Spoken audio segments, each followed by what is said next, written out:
رمضان میں نبی اکرم صلی اللہ علیہ وسلم کے اعتکاف کا بیان۔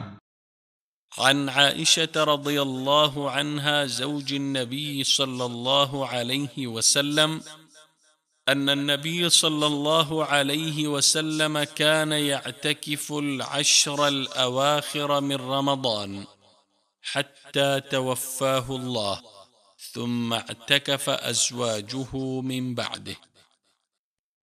صحیح بخاری حدیث نمبر 2026 اور صحیح مسلم حدیث نمبر 1171۔ نبی کریم صلی اللہ علیہ وسلم کی زوجہ مطہرہ حضرت عائشہ رضی اللہ عنہا نے بیان کیا کہ نبی کریم صلی اللہ علیہ وسلم اپنی وفات تک برابر رمضان کے آخری عشرے میں اعتکاف کرتے رہے، اور آپ کے بعد آپ صلی اللہ علیہ وسلم کی ازواج مطہرات اعتکاف کرتی رہیں۔